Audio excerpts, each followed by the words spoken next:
Salam sejahtera bagi kita semua. Shalom, Om Swastiastu, Nama Budaya, salam kebajikan. Eh, Kembali lagi dengan saya di sini Leonardo Sirait. Kali ini kita akan membahas salah satu yang lagi viral, itu miris sekali. Sebuah gereja atau persekutuan doa di Depok didatangi oleh sejumlah orang yang memprotes adanya bangunan yang digunakan untuk beribadah gitu ya. Biasanya disebut kapel. Nah, ini ya, kapel itu kayak ibadah rumah doa ya. Konon memiliki persoalan soal perizinan jemaat. Jemaat yang digeruduk masa sekitar 50 sampai 60 orang. Ini bernama Kapel GBI. Ini gereja GBI, berarti eh, gereja Bethel Indonesia ya. Lokasinya itu di daerah Cinere yang secara administratif menjadi wilayah Depok. Warga setempat diberitakan menolak mentah-mentah keberadaan kapel ini. Jadi kegiatan ibadah doa ini eh, ditolak gitu, dilarang gitu. Dan saya juga nggak habis pikir kenapa mereka menolak. Kan ini ibadah masing-masing gitu ya, dan semuanya itu sudah dilindungi konstitusi.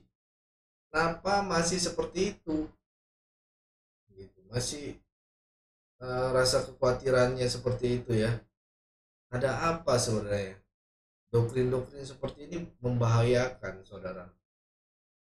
Masa orang beribadah ditolak, dilarang gitu ya. Ini kapel doang, kapel.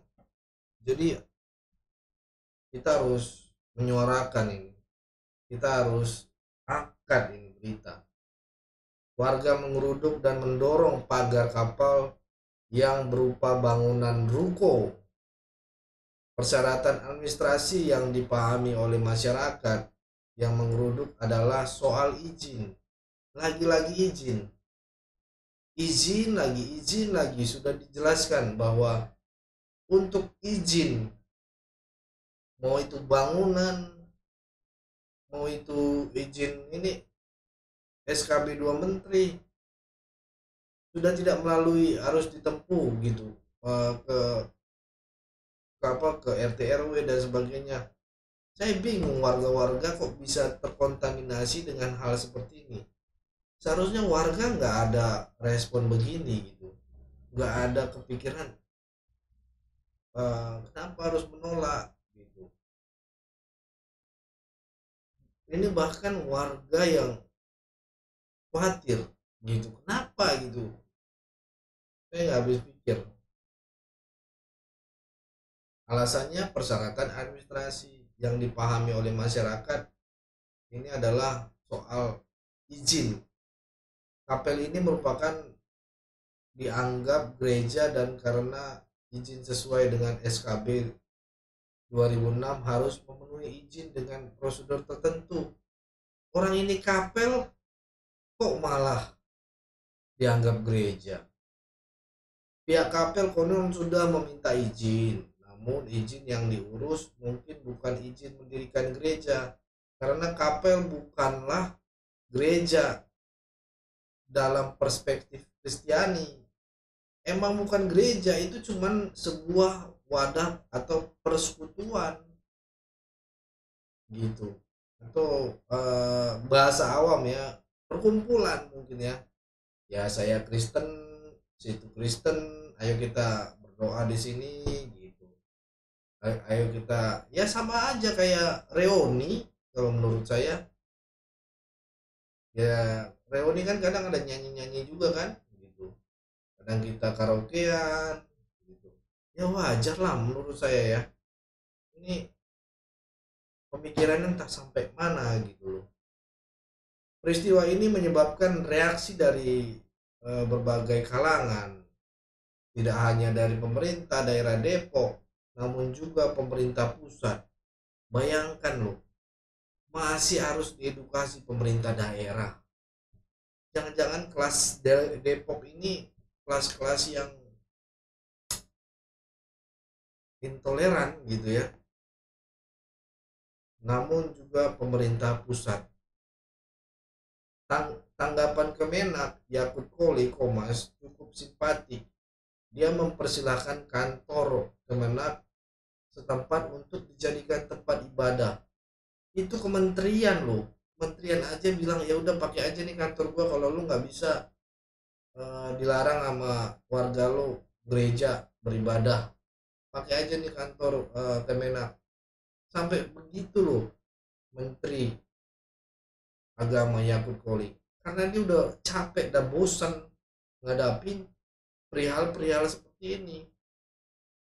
Pada satu sisi Kemenak meminjamkan, namun pada sisi lain Menteri Agama mengatakan jika persoalan pemindahan kapel ini masih menjadi pembicaraan, dia merasa optimis ada jalan keluar. Ya pasti ada jalan keluar, Pak. Pasti ada jalan keluar. Jadi jangan khawatir. Walaupun dibilang banyak yang begini-begini terus, tapi yang jelas banyak yang punya hati juga, Pak, peduli. Kita terus menyuarakan, jangan didiamkan. Ya, apa yang ingin uh, disampaikan di sini sebenarnya ada dua. Pertama, Depok sebagai wilayah yang sering terjadi problem relasi antar agama. Dan kedua, mengapa jawaban pemerintah pusat maupun daerah selalu sama dalam masalah rumah ibadah kelompok minoritas. Ya, ini terus gitu. Orang udah ngebahas Amerika sono, udah ngebikin bagaimana mencari dunia baru, udah sampai ke Jupiter sono, kita masih ngebahas agama aja.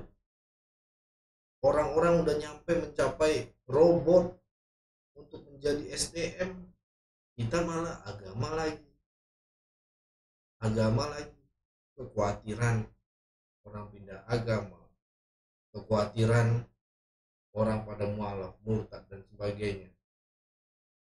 Ya, soal Depok yang menjadi wilayah di mana hubungannya antar umat beragama sering terjadi konflik. Ini sebenarnya menjadi pertanyaan terus-menerus di kalangan kita. Ya, bayangin aja, dari Januari sampai September, Oktober, ya, tahun 2023, berapa gereja yang udah jatuh, yang dibubarin, yang ditutup. Tapi ya begini-begini aja terus gitu. Begini aja terus. Itu karena viral ya. Kalau nggak viral, banyak kali gereja atau persekutuan yang ditutup. Ya kan? Hal ini sebenarnya bukan lagi dugaan kalau menurut saya. Apa-apa kalau pihak-pihak pemerintah atau kepala daerah ini bilang dugaan penutupan, dugaan penyegelan gereja, masih diduga-duga terus. Seharusnya udah nggak diduga lagi tuh. Orang lagi yang di Lampung yang lagi praise and worship, lagi nyanyi penyembahan, RT-nya datang buka pintu suruh berhenti, itu kan udah radikal. Ya sabarlah, sopan santun, berhenti dulu, selesai ibadah kita duduk bareng, kita berbincang apa solusinya. Ini menunjuk-nunjuk, berhenti, ini kan bikin trauma anak cucu kita melihat kayak gitu. Yang menari-nari itu kan anak-anak muda, itu melihat kok begini amat gitu. warga daerah gua. Akhirnya apa, menyimpan dendam, bisa menyimpan dendam, dan akhirnya bibit-bibit baru bisa terjadi. Memang orang Kristen tidak ada dendam, tetap mengasihi kita, tak, tapi kita nggak tahu generasi Z ini melihat kok atrok banget sih ini Pak RT gitu kan. Ininya kok main tutup-tutup aja, suruh berhenti-berhenti gitu, nggak ada bisa basa-basi untuk bersosialisasi gitu ya. Hal ini sebenarnya bukan dugaan lagi gitu kan, namun lebih dibuktikan secara riset. Secara institut menyatakan jika Depok menduduki tingkat tertinggi sebagai kota intoleran di Indonesia. Setuju apa enggak? Komen di bawah ya. Urutan kedua Banda Aceh, ya kan? Iya, Banda Aceh, walaupun saya lahir di Aceh, Aceh Pungolok Semawe. Saya lahir di sana, di Aceh. Lalu ketiga itu kota Cilegon, ya kan? Berikutnya berturut-turut Pariaman, Langsa, Sabang, Padang Panjang, Padang, Pekanbaru, dan Makassar. Menurut Setara Institut, posisi Depok sebagai kota intoleran tidak mengalami perubahan selama 3 kali riset atau 3 tahun terakhir. Wali Kota Depok Muhammad Idris menanggapi jika temuan Setara Institut tidak sesuai dengan kenyataan di lapangan. Idris justru melihat yang berbeda. FKUB, Forum Kerukunan Umat Beragama, berjalan dengan baik. Kan gocak ya, berjalan dengan baik kok jadinya pembubaran. Warganya mau beribadah nggak bisa, disegel. Hal yang menarik bagi wali kota Idris, jika ukuran yang digunakan oleh Setara dengan institut ini adalah penyegelan Masjid Ahmadiyah, maka menurut itu tidak tepat. Bagi Idris, penyegelan Masjid Ahmadiyah sama sekali tidak melanggar undang-undang. Bahkan menurut wali kota Idris, MUI memang memiliki fatwa pelanggaran Ahmadiyah. Namun pernyataan Muhammad Idris bahwa intoleran Depok ini yang tidak sesuai kenyataan justru adalah konteks kasus Kapel GBI yang mengujinya.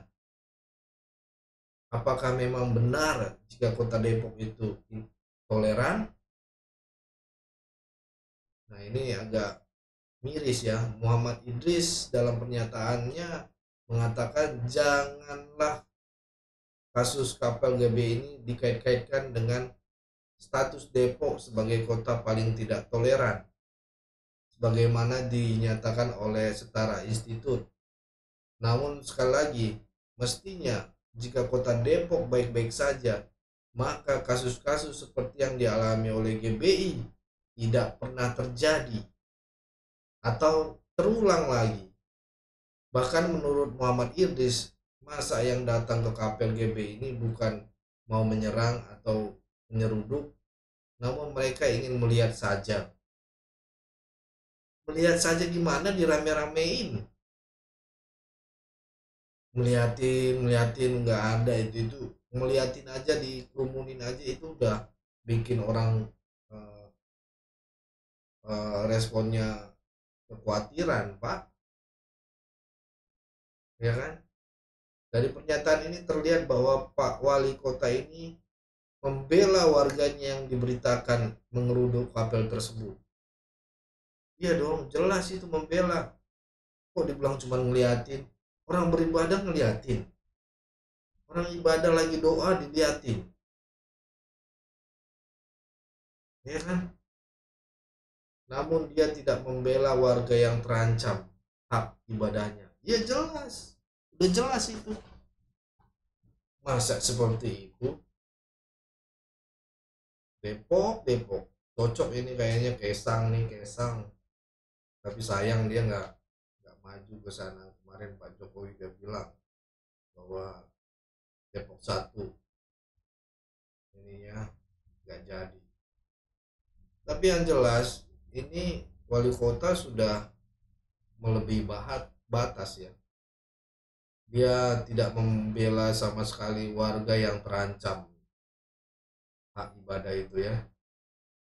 Peristiwa Kapel GBI ini sebenarnya bukan hal pertama kali terjadi ya, dan nggak kali ini doang gitu.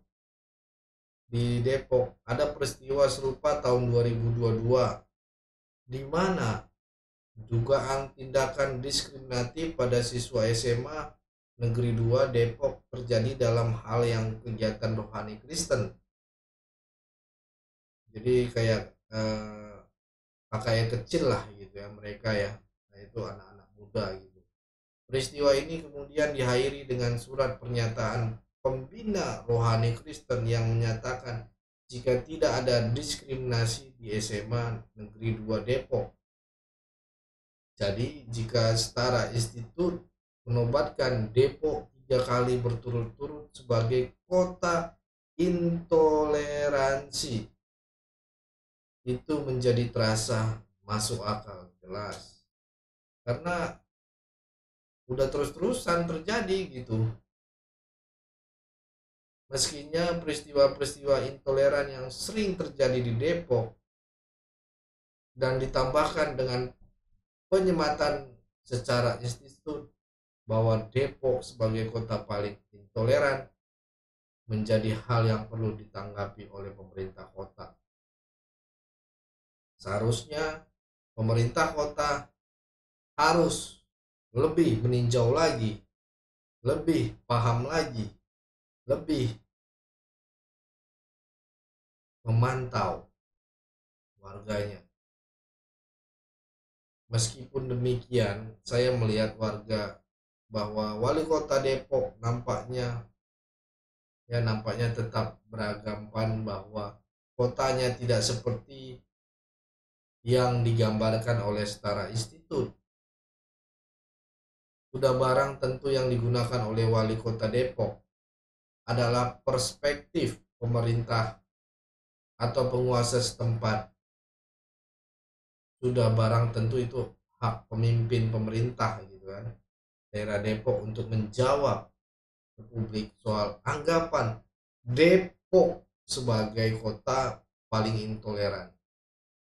Yang nonton ini coba nanti komen menurut kalian ataupun pandangan kalian ataupun orang Depok yang nonton video ini, komen di bawah apakah benar. Kita coba survei ya, apakah benar Depok paling intoleran? Komen di bawah, saya tunggu komentarnya. Ada orang Depok nonton video ini, silahkan jabarkan ya, nanti kita coba lihat gitu ya, biar ketahuan nih elektabilitas orang Depok seperti apa gitu ya. Oke, namun pada sisi lain penilaian soal tingkat intoleran dari lembaga-lembaga non pemerintah juga bebas dilakukan. Sekuat apapun yang dinyatakan oleh wali kota Depok untuk menolak kondisi toleransi di kotanya akan tidak efektif apabila lembaga-lembaga tersebut tidak memberikan nilai dan predikat yang berbeda. Apalagi setelah 3 tahun berturut-turut ini. Ini artinya kota Depok dilihat tidak mengalami perubahan dalam hal tingkat intolerannya ya. Paling tidak ini menurut data Setara Institut. Mengapa di daerah-daerah selain Depok juga sering terjadi permasalahan serupa? Saya berpandangan jika peran pemerintah memang kurang clear soal rumah ibadah. Apalagi ini ya, tolong Kementerian Agama, terutama kantor-kantor wilayahnya, nampaknya tidak mampu menjelaskan kepada masyarakat umum soal aturan dan kesepakatan tentang pembangunan rumah ibadah. Yang maksudnya kementerian di agama ini yang di pedesaan, yang di kampung-kampung, please Pak, gitu. Ataupun di perkotaan, please Pak Menteri, dipantau Pak kantor-kantor kementerian yang di pelosok-pelosok.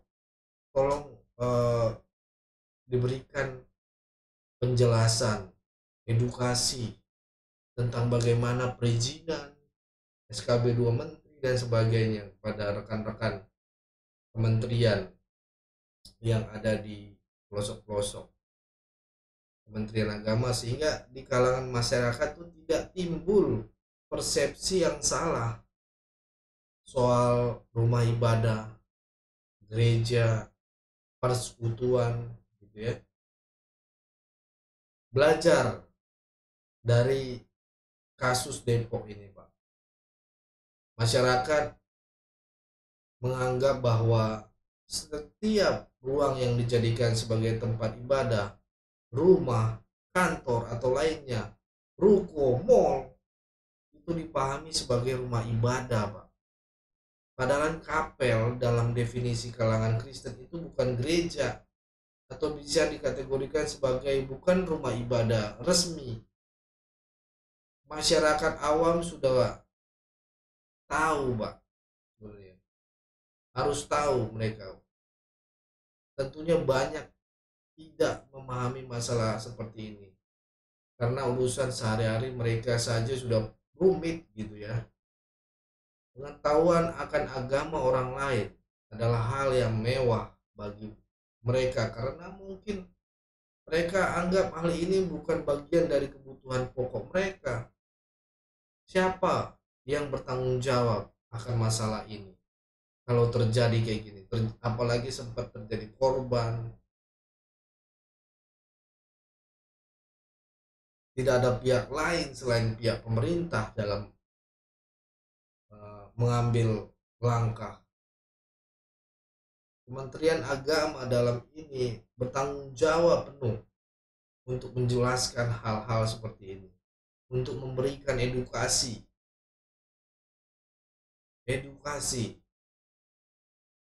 seperti ini, karena keberadaan Kementerian Agama ini memang salah satunya itu ditujukan untuk menangani masalah keharmonisan dan toleransi beragama. Jangan setiap ada masalah begini atau viral dulu atau geger dulu gitu ya, jawaban Menteri Agama selalu sama, begitu begitu dan begitu terus. Sebagai catatan, lembaga-lembaga pemerintahan, mau itu Kota Depok dan Kementerian Agama, nampaknya kurang maksimal melaksanakan perannya untuk menjadi pendidik dan memberi penjelasan kepada warga masyarakat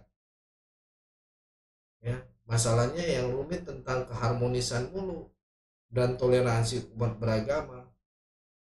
Jadi sangat diharapkan kementerian memberikan karyawan-karyawannya untuk turun ataupun tim ke pelosok-pelosok,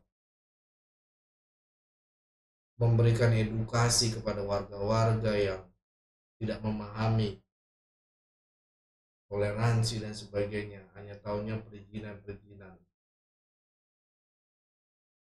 Kementerian Agama dan Wali Kota Depok, ayo tanggung jawab utama masalah toleransi dan harmonisasi umat beragama, harus memiliki jawaban yang tidak biasa saja untuk setiap masalah. intoleran yang muncul. Ini Pak, semakin banyak kalau terus-terusan dibiarkan seperti ini. Semakin banyak bibit-bibit radikalisme, penolakan atas tempat ibadah di Indonesia Pak. Jadi ayo kerja keras Pak, ayo kerja keras, turun langsung Pak, benahin selagi masih ada waktu. Kita khawatir di saat pemilu 2024 nanti itu kita terpecah Pak, apalagi dengan digoreng dengan politik agama. Jadi tolong effort pelayanannya Pak di Kementerian Agama, turun langsung melihat ke RT RW, melihat ke kecamatan, ke kelurahan. Mungkin itu dari saya teman-teman. Kita udah setengah jam di sini untuk berbincang. Tetap kita menyuarakan apapun itu. Kalaupun dibilang bang, udah capek lo, nggak capek lo dari Januari ngomong terus tentang pembubaran gereja, penyegelan gereja, nggak ada capeknya. Ini pelayanan. Kita tetap terus menyuarakan. Kemarin saya dikasih tahu sama keponakan saya, dia bilang, om ini kok pembubaran gereja om lagi om begini-gini, sedih loh om begini. Ya mau gimana lagi, sabar aja, ayo kita sama-sama berjuang, ayo sama-sama peduli menyuarakan walaupun nggak saat ini, tapi saya percaya konten ini juga jadi berkat, jadi dampak, melahirkan jiwa-jiwa baru ataupun cahaya-cahaya baru untuk terus menjaga toleransi di Indonesia. Jangan mau kalah, seperti kata Grace Natali, pemerintah jangan mau kalah sama radikal-radikal, jangan mau kalah dengan yang menusuk-nusuk konstitusi, jangan mau kalah dengan yang sering memperpecah belah Indonesia. Ayo saudara-saudara, teman-teman, mari bersatu, bergabung, terus menunjukkan toleransi, karena nggak gampang. Kenapa saya bilang nggak gampang? Bayangin aja, Panji Gumilang, dia pendiri itu yayasan terbesar di Asia, dan tugunya itu nama dari visi misi dari itu adalah rumah perdamaian, rumah penegakan toleransi dan perdamaian di Indonesia, rumah pendidikan toleransi dan perdamaian. Dia bawa dua, toleransi dan perdamaian, ditangkap kan aneh. Tapi kita nggak habis sampai di situ, kita terus memperjuangkan toleransi.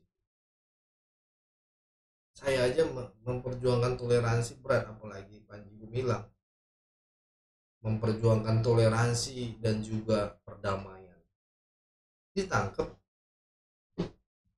Ya, itu yang mungkin bisa saya sampaikan pada hari ini. Terima kasih. Jangan lupa bagikan video ini juga. Karena apa? Karena itu bagian dari pelayanan kalian juga, ya kan? Membagikan ke grup-grup WhatsApp, ke grup Facebook dengan apa yang saya bahas hari ini, itu juga pelayanan, saudara-saudara. Jangan khawatir kalau saudara-saudara nggak berani untuk mengangkat, bagikan aja video ini, nggak apa-apa ya. Jangan lupa klik tombol subscribe dan dukung juga pelayanan kita di sini di Yayasan Cipta Pelita kita ya, di deskripsi. Terima kasih, itu aja yang bisa saya sampaikan. Semoga bermanfaat dengan apa yang sudah saya sampaikan. Intoleran berkembang subur di Indonesia. Jangan biarkan itu. Apalagi Indonesia adalah banyak perbedaan, tapi tetap satu. NKRI harga mati. Thank you, saya Leonardo Sirait.